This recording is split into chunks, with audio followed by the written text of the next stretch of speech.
60 வயதை கடந்தவனாக இருந்தேன். நல்ல வேலையில் இருந்து நல்ல விதமாக திருமணம் நடந்து 3 ஆண் மகனையும் பெற்று அவர்களுக்கு கிடைக்க வேண்டிய கல்வி மற்றும் வேலைகளையும் கிடைக்க செய்து மூத்த மகனுக்கு திருமணத்தையும் நடத்தி வைத்து நான் வாழ்க்கையில் முக்கியமாக செய்ய வேண்டிய பணிகளை செய்து முடித்தவனாக இருந்தேன்.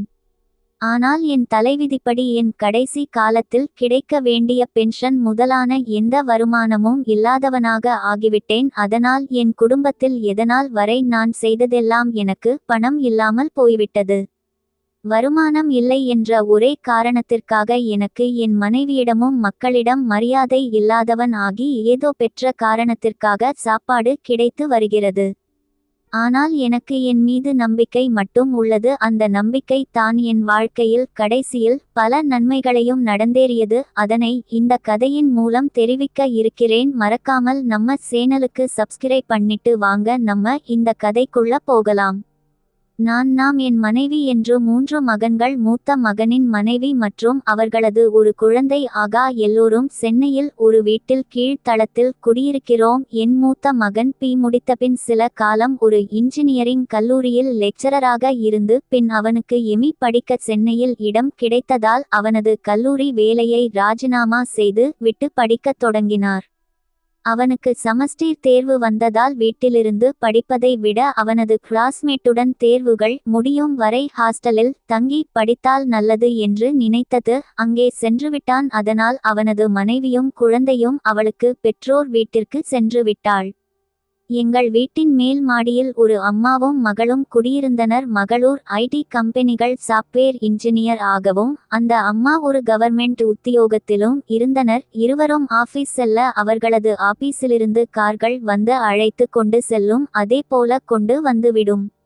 அந்த அம்மாவின் பெயர் சரசு என்கின்ற சரஸ்வதி மற்றும் மகளின் பெயர் ஐஸ் என்கிற ஐஸ்வர்யா. அன்று திங்கள்கிழமை கார்த்திகை விரத நாளாகும். காலையிலேயே வீடு முழுவதும் கூட்டி கழுவி விட்டு பிறகு குளித்துவிட்டு சமையல் அறைக்கு சென்று டிபன் செய்து வைத்துவிட்டு வீட்டிலிருந்து 2 மகன்களுக்கும் எனக்கும் டிபன் சாப்பிட சொல்லிவிட்டு பூஜை அறையில் பூஜை செய்துவிட்டு அதற்குள் குளித்து முடித்து விட்டு வந்த எனக்கும் டிபன் தந்துவிட்டு அவளும் சாப்பிட்டுவிட்டு கோவிலுக்கு போனாள். என் மனைவி கார்த்திகேயன் முருகனுக்கு பூஜை செய்துவிட்டு வர என் 2 மகன்களும் அவர்களது ஆபீஸுக்கு கிளம்பினர். என்னை தவிர எல்லோருமே வெளியே சென்று விட்டதால் வீட்டில் முன் கேட்க கதவை தாழ் போட்டுவிட்டு வந்து தூங்கலாம் என நினைத்து வாசலுக்கு வந்தேன். அப்போது முன் வாசலுக்கு வந்த எனக்கு மேல் மாடியில் இருந்து என்னை காப்பாற்றுங்கள் காப்பாற்றுங்கள் என ரொம்ப சத்தமாக மேல்மாடியில் இருந்து அந்த அம்மா சத்தம் போட்டு கூப்பிடுவது கேட்டது. என்னை ஏதுவென்று பார்த்து வர மேல்மாடிக்கு சென்றேன்.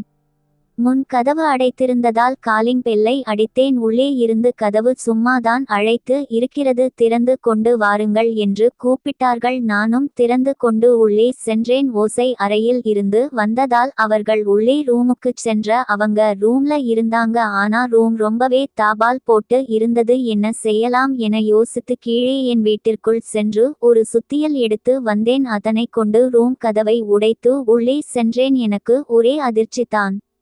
அங்கே சென்று பார்த்தல் கீழே விழுந்து அவளுக்கு காலில் அடிபட்டு இருந்தது. நான் என்ன செய்வது என்று தெரியவில்லை. சரி என்று அவளை ஒரு ஆஸ்பத்திரிக்கு அழைத்து செல்ல வேண்டும் என்பதால் கீழே காரில் இருக்கும் அவளது ஆபீஸ் டிரைவரை வரச்சொல்லி போனில் கூப்பிட வைத்தேன். அவனும் வந்த பிறகு விஷயத்தை சொல்லி ஒரு ஆஸ்பத்திரிக்கு அழைத்து செல்ல வேண்டும் என்றேன். அவள் என்னிடம் செலவுக்கு அவளது ரூமில் உள்ள கபோர்டு இருந்து பணத்தை எடுத்து கொள்ளச் சொன்னான். அதன்படி பணத்தை எடுத்து கொண்டு அவளையும் அழைத்து கொண்டு வீட்டை போட்டுவிட்டு கீழே இறங்கி எங்களது வீட்டையும் பூட்டிக்கொண்டு காரில் ஏறினார். என்னுடைய வீட்டு சாவியை என் மனைவியிடம் கொடுக்க வேண்டும் என்பதால் முதலில் கோவிலுக்கு போகச் சொன்னேன். அங்கு என் மனைவியிடம் விஷயத்தை சொல்லிவிட்டு 2 வீட்டு சாவியையும் அவளிடம் கொடுத்துவிட்டு ஆஸ்பத்திரிக்கு போனோம். ஆஸ்பத்திரிக்கு போகும் வழியில் அவளது மகளும் விஷயத்தை சொல்ல போன் செய்தேன். ஆனால் அவள் அங்கு மீட்டிங்கில் இருந்து தான் நேரில் சொல்ல முடியவில்லை. ஆனால் அங்குள்ளவர்களிடம் சொல்லி அவளுக்கு தெரியப்படுத்தும்படி கேட்டுக்கொண்டேன்.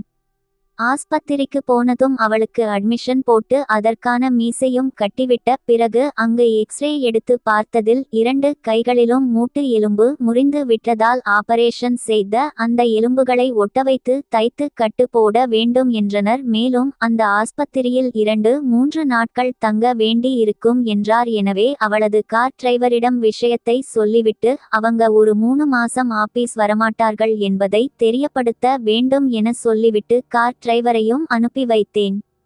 அவளது ஆபரேஷன் செய்யும் டாக்டர் வர கொஞ்ச நேரம் ஆகும் என்றபடியால் முதலில் அவங்க இருந்த ரூமுக்கு கூட்டிட்டு போனேன். அங்கு ரூமில் சென்றதும் அந்த ரூம்ல அவங்களை உட்கார சொன்னேன். இந்த விபரத்தை அவரது மகளிடம் சொல்லலாமே என்று நினைத்து அவளுக்கு போன் போட சொன்னேன். ஆனால் அவன் சொன்னால் அந்த நேரத்தில் அவளது மகள் மீட்டினில் இருப்பாள். எனவே மதியம் 2 மணிக்கு பிறகுதான் அவளை காண்டாக்ட் செய்ய வேண்டும் என்றாள்.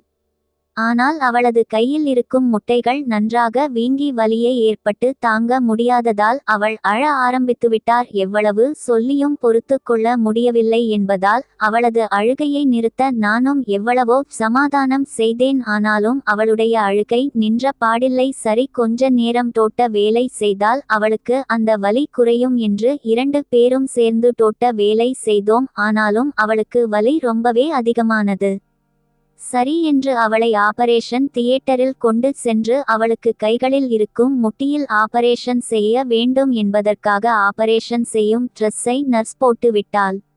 இன்னும் கொஞ்ச நேரத்தில் அவளை தியேட்டருக்கு அழைத்துச் சென்று விடுவோம் என்றனர். பிறகு சிறிது நேரத்தில் அவளை ஒரு ஸ்ட்ரெச்சரில் ஆபரேஷன் தியேட்டருக்கு அழைத்து சென்றனர். நானும் ஆபரேஷன் தியேட்டர் வரை சென்றேன். ஆபரேஷன் முடிய 3 மணி நேரம் என்றுதான் நான் வெளியே வந்தது. என் வீட்டிற்கு போன் செய்து விபரத்தை கூறி அவனது மகள் வந்து வீட்டுக்கு திரும்பி வருவதாக சொன்னேன். பிறகு நான் ஹோட்டலுக்கு சென்று சாப்பிட்டுவிட்டு அங்கு வந்து அங்குள்ள சிஸ்டர்களிடம் பேசிக்கொண்டிருந்தேன். நற்செய்திடம் பேசிக்கொண்டிருக்கும் போது அவர்கள் இன்னும் சாப்பிடவில்லை என்பதை அறிந்து அவர்களுக்கு கேண்டிலிருந்து சாப்பாடு வர வைத்து கொண்டேன். அவர்களும் நன்றாக சாப்பிட்டுவிட்டு சரசுவை நன்றாக கவனித்துக் கொள்வதாகவும் கூறினார். சாப்பாடு நேரமாக இருந்ததால் சரஸ்வின் ஆபீஸில் இருந்தும் பல போன்கள் வந்தனர். அவற்றுக்கெல்லாம் பதிலாக சரஸ்வதி ஏற்பட்டது பசிகள் அவளுக்கு ஆபரேஷன் நடந்து கொண்டிருப்பதையும் தெரிவித்து அவளால் இன்னும் குறைந்தது 45-50 நாட்கள் வரை ஆபீஸ்க்கு வர முடியாது என்பதையும் தெரிவித்தேன். பின்னர் பகல் 3 மணிக்கு தான் சரஸ்வதி ஆபரேஷன் முடிந்து அவளை அறையில் இருந்து கொண்டு வந்து படுக்க வைத்தார்கள். அவளுக்கு மயக்கம் மருந்து கொடுக்கப்பட்டு ஆபரேஷன் செய்ததால் அவள் இன்னும் வழக்கத்திலேயே இருந்தாள். அந்த மயக்கத்திலும் அவள் வலியினால் முழுங்கிக் கொண்டிருந்தான். அவளுக்கு மயக்கம் தெளிய இன்னும் 3 மணி நேரம் ஆகும் என்றனர். ஆனால் அவரது அருகில் யாராவது இருந்து கவனித்து கொள்ள வேண்டும் என்றார். எனவே அவளது பெண் வேலை முடிந்து இங்கு வரும் வரை நான் கண்டிப்பாக அவர்கள் அருகில் இருக்க வேண்டிய நிலை ஏற்பட்டது. அதன் பிறகு டாக்டரும் நட்பும் மணிக்கு ஒரு தடவை வீதம் வந்து பார்த்து கொண்டு சென்றனர். ஆனால் அவரது கூடவே இருந்து அவளை பார்த்து கொண்டிருந்தேன். அப்போது மாலை மணி 4 ஆகி விட்டதால் அவள் மகளிடமிருந்து அவளது செல்போனுக்கு அழைப்பு வந்தது. அதனை நான் எடுக்க கேட்டதில் அவளை பேசினால் அதை யாருமே எனக்கு வேண்டாம், முதலில் நீங்க யார் எனக்கு சொல்லுங்க என்ற. நான் சரஸ்வதி, என் ஐஸ்வர்யா அங்கிள் என்று சொன்னார். ஹலோ, நான் உங்க வீட்டுக்கு தளத்தில் உள்ள அங்கிள் பேசுகிறான். என்னம்மா, நீ உன் அம்மாவுக்கு ரொம்ப சீரியஸான அடி ஏற்பட்ட ஆஸ்பத்திரியில் சேர்த்து இருக்கும் என்று உங்கள் ஆபீஸுக்கு தெரியப்படுத்தவும் நீ இதுவரை இங்கே வராமல் இருக்கிறாய், நியாயமா? உடனே வந்து சேருமா என்று மிக கடுமையான துணியில் பேசுகிறேன். என் அருமையான பேச்சு அவளுக்கு அழுகை வரை செய்தது. அவள் ஆய்ந்து கொண்டு ஆட்கள் நீங்க என் அம்மாவுக்கு ஏற்பட்டது பற்றி ஆபீஸில் சொன்ன செய்தி அப்போதே எனக்கு சொல்லிவிட்டார்கள். இங்கே நான் மிக அவசியமான ஒரு கான்பரன்ஸ் என்று இருந்ததால் உடனே வர முடியவில்லை. எனக்கு இப்போதுதான் கொஞ்சம் பிரேக் கிடைத்தது, அதனால்தான் இப்ப பேச முடிந்தது. தயவுசெய்து என்னை தப்பாக எடுத்து கொள்ள வேண்டாம். நீங்க எனக்கு தெய்வம் போல் வந்து உங்கள் அம்மாவை காப்பாத்தினீங்க. நீங்க எனக்கும் என் அம்மாவுக்கும் தெய்வம்தான். இன்னும் எனக்கு வேலை முடியவில்லை. ஒரு முக்கியமான ப்ராஜெக்ட் கான்பரன்ஸ் நடந்து கொண்டிருப்பதால் அது முடிந்த பின்பு தான் என்னால் வர முடியும். தயவு செஞ்சு நான் வரும் வரை அங்கே இருந்து அம்மாவை பார்த்து கொள்ளுங்கள். நான் வந்தபின் உங்களை மாற்றிவிட்டு அம்மாவை கவனித்துக் கொள்கிறேன் என்ற அபிதபடியே சொன்னான். பிறகு இங்கே அவங்க அம்மாவுக்கு நடந்ததை விவரமாக சொல்லி அவர் அம்மா இன்னும் மயக்கத்திலே இருப்பதால் யாராவது அருகில் இருந்து கவனித்துக் கொள்ள வேண்டும் என்பதால் நான் இங்கேயே இருக்கிறேன், வேலை முடிந்ததும் சீக்கிரமாக வந்து சேரும்படி கேட்டுக்கொண்டேன். அவளும் ஒரு விதமே வருவதாக கூறி மீண்டும் என்னை தெய்வம் அது இது என்று புகழ்ந்து சொல்லிவிட்டு போனேன். அட கடவுளே, ஏனடா இப்படி எல்லாம் பெண்கள் வேலை பார்க்க வேண்டியுள்ளது, எப்படி சம்பளம் அதிகமாக கிடைக்கிறதே என்பதா இப்படி சொந்த அம்மாவை கூட கவனிக்க முடியாமல் இருக்கிறது என்று ரொம்ப வருத்தப்பட்டேன்.